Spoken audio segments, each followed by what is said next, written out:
Second mock draft, Ravens still have their first round pick due to the Trey Hendrickson now signing, mixing the Max Crosby trade.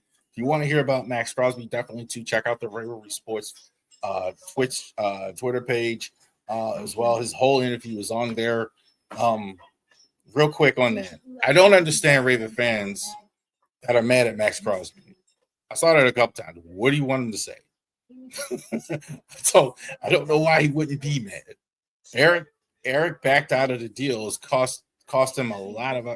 I mean, I don't know. I don't know why you want to be mad. I'm not saying like Eric, and I do believe they just changed their minds. They got a better deal. I think they were going to take it. I think they knew of the medicals. I don't think it was. I don't think they came in and they looked at his knee and they were shocked. And that's not the way. If you listen to his interview, he says that he thought it was something worse. He thought like we thought. No, it wasn't nothing worse. They had Trey Hendrickson available at a lower price point, and they took the deal. Right? Like this quick example. Bought a car years ago. We were driving this car from the 80s, literally in the 80s. Daughter used to duck down, was scared to be in the car. It's like, you know what? We don't have to keep doing this. I'm going to have a bonus. We're going to buy a better car. So that's the thing. With the car, you get a better deal. Nice to have a car. Nice to have that. When you see a better deal, you take it. And that's what happened. They were concerned about the knee, etc. That's what they did. All right. So we already talked about I think he's a Steve Oliva as well. I think by far the best guard in this draft. For sure, the only one I think you'll see in the first round. Somebody will call his name in round one as well.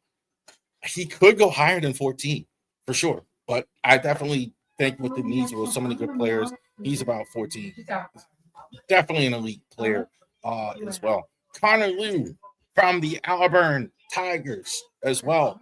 Comparison as well. Drew Dahlman of the Bears, who recently retired. Just a good, solid center prospect as well. So definitely too, not as good as a Tyler Linderbaum, obviously right away. But I think the Ravens absolutely need to take a center. Lou, I think, is first round talent for sure. I think the concern is the injury history. I think this is why he's down here at 45. But I think definitely too, without that, this guy definitely would have been a first round pick or something like that sort.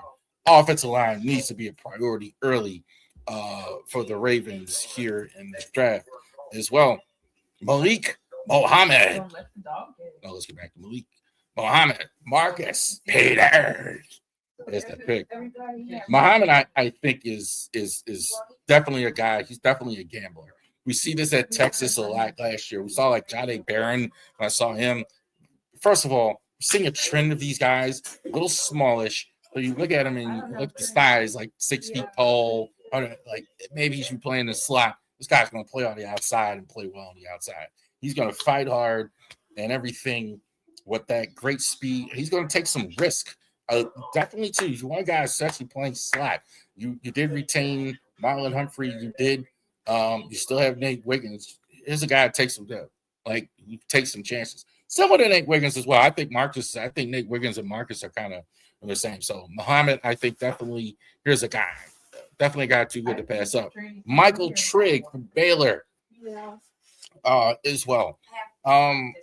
Definitely David Njoku. There's rumors of that. He came in for a visit as well. I do think the Ravens are definitely looking at tight end in this draft. You might need 4 tight ends because I don't know if you're going to have a fullback anymore, at least on a full-time basis unless it's fullback.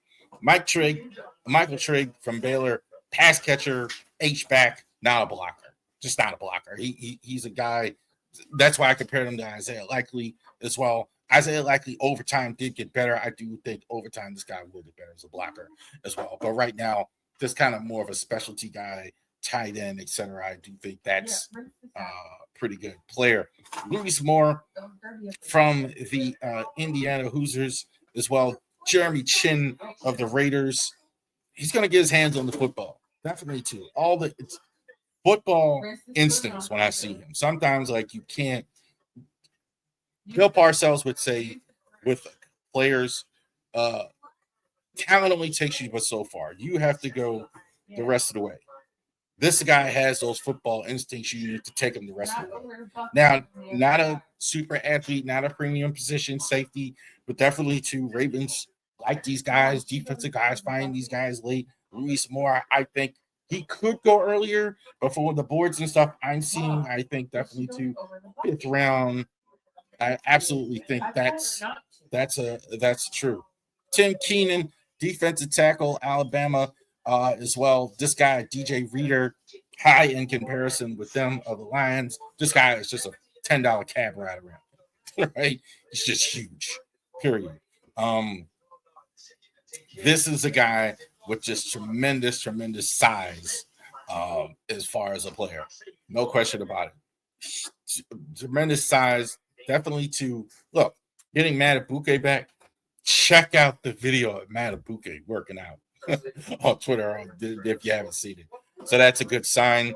Look, you got Travis Jones back. John Jenkins is older. I think definitely taking a guy like this in the fifth round, no question about it. And EDC was lamenting last year that he didn't do it right in the draft. He wanted a big guy like this. Xavier Thomas, wide receiver of LSU. Deshaun Jackson,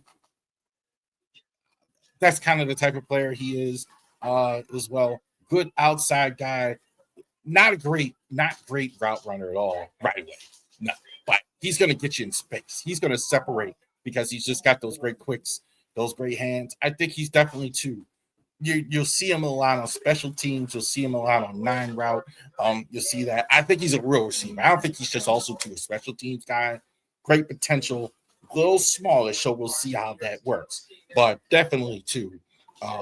Excellent value here in the fifth round. Trey Holly for the Southern Jaguar, HBCU. You know, I was a Keaton Mitchell clone as well. Just tremendous speed. Just went to Southern. Just when you see a small school guy, is he the best guy on film? Can he outrun so many guys? No question about it. That's all you saw with this guy. Played at LSU, transferred to Southern. Tremendous speed. Ravens maybe take a shot on this guy late in the draft. I got no problem with taking a Trey Holly late. Great speed, similar to Keaton Mitchell. Brax Bresden, tight end, fullback, Michigan. Again, a guy said in the last mock draft, this guy actually played with Jesse Minter when Jesse Minter was at Michigan. Played tight end this season, played fullback in previous seasons. So they may be looking for that. We don't know yet if they're going to take a fullback or have that. They didn't have one in Chicago with Declan Doyle. So I think this guy gives you the versatility to do both things. Those things. Nick Boyle, I think, is accurate. He's never going to be this Mark Andrews or whatever, catching the football, but definitely to a block. Definitely to got that. Absolutely can do that. Definitely looking at a punter with Jordan Stout gone. Jack Stonehouse. This guy, the one thing you look for with punters, can he make it rain? He can do that. Definitely he's a guy, hits the ball with a lot of velocity, hits the ball in the air very well. Not the greatest average as well, but you're picking in the 7th round. I think he may be gone when you're picking. So again, Aloni, Kanalu, Muhammad, Matt Trey, Louis Moore as well. Tim Keenan, Xavier Thomas, Trey Holly. There you go. Ravens. All right. So there you go. Ravens back in the first round. Definitely check that out as well. These two will be on our social medias as well. Ravens mock draft and the NFL mock draft as well. We're getting close here as well. And with this year again, preseason. Well, I actually didn't talk about maybe we're not doing it because the Ravens weren't going to be in the first round, but we are in the first round. So go ahead and do it. First round mock draft. We're going to be there beforehand. We're going to be post show for the draft. And I'm actually going to take that day off. And as well, because I'm following the draft, probably at some point, we haven't talked about it yet, I'm sure there'll be a Driving to the Top production. She'll see me on that night on the network as well. So definitely check that out.